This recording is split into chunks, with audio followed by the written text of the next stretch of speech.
All right, where do we start? Right, War of the Worlds.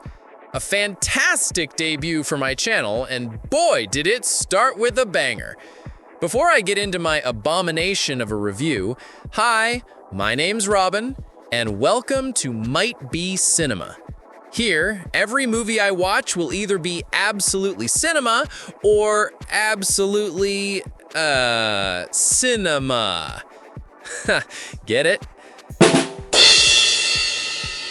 The plan is simple. I'll split my reviews into two parts. A quick recap of the movie and plot points, spoilers included, and my personal opinion, spoiler-free. But honestly, for this movie, you're better off hearing about it than watching it. Full disclaimer, I'm not a film school grad or an arts major. I'm just a chill dude who's loved movies since I was a kid, so don't expect some Sundance-level analysis here.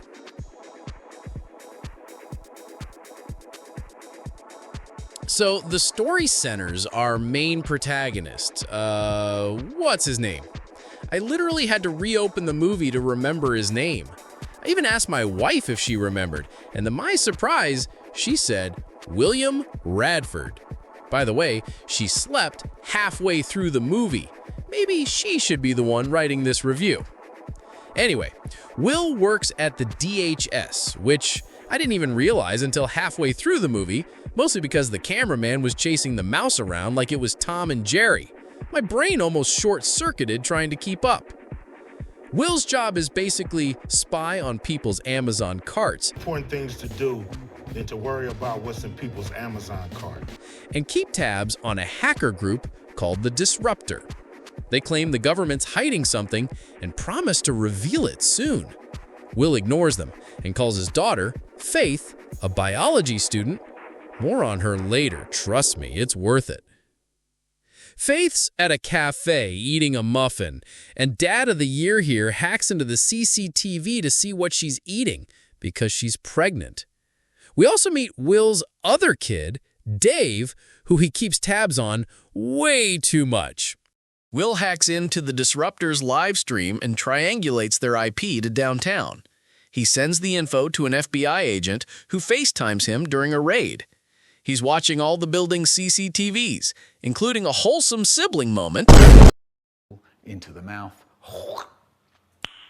Nice. When, surprise, surprise, the IP turns out to be a decoy. Suddenly, something blasts through the sky. Meteors! The aliens have landed in glorious PS2 graphics. Seriously, it looked like someone fed a vague prompt into an AI video generator. The FBI agent just stares at the thing and says, "What the hell is that?" instead of running. Wait. All of you! Daddy, chill. What the hell is even that? Plot twist. She gets incinerated by the aliens' laser eyes. Governments unite to fight back, but Will notices the alien machines always cluster near data centers. NASA's Sandra explains that they send insectoid drones to harvest the data, making their machines stronger. Meanwhile, Faith, still pregnant, wanders near a giant alien and gets injured. Will hacks a Tesla to pick her up and drive her to DHS. The Tesla has only 2 miles left, so he turns off all displays to save battery. Same thing I do when my phone's dying and I need it to survive my 1-hour poop break. At DHS, Faith decides to remove a nail from her wound herself and says, "I didn't know it would make the bleeding worse." I thought that I could stop the bleeding if I took it out. Bruh. Dave, as it turns out, is the leader of the Disruptor. He sends Will a file revealing the government has known about the aliens for years under codename Goliath. DHS Director Briggs activates Goliath anyway, locking Will out of the system. Will gets a sarcastic, "Thank you for your service," Thank you for your service, Radford. which, for the record, is still nicer than how my last boss fired me. With Dave's help, Will plants a virus in the alien systems. It works briefly, then fails. Most of the hackers are killed except Dave, cause decoy. These nuts. Got him! Got him! Oh, and I almost forgot about Mark, Amazon's Employee of the Year. Will literally orders a USB stick on Amazon, and Mark navigates alien hell to deliver it via Prime Air. I swear, I'm not making this up. Eventually, Will, Dave, and Faith break into the bunker and shut down Goliath, stopping the aliens. Briggs is arrested, Faith gets credit for using her biology skills to help out, and Will is offered to lead a new surveillance program, but declines with a smug, "Now I'm watching you." From now on, I'm watching you guys. Hi. Okay.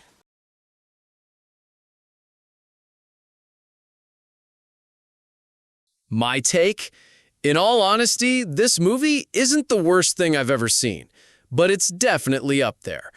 Why was this even made?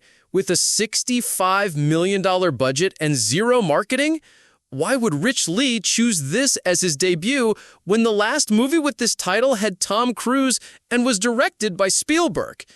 Even as background noise, it fails, mostly because the alien sound design will keep you awake. Ice Cube's performance feels forced, maybe because he's not exactly tech genius material, and the CGI looks like it cost $65,000, not $65 million. The script feels like improv class. My final rating, 1/10. Absolute cinema. And that's it for my first chaotic dive into the movie world.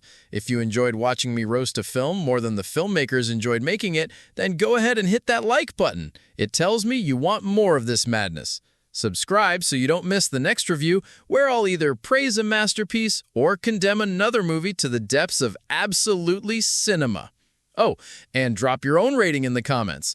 Let's see if we agree or if you think I'm completely wrong. Either way, I'll see you next time.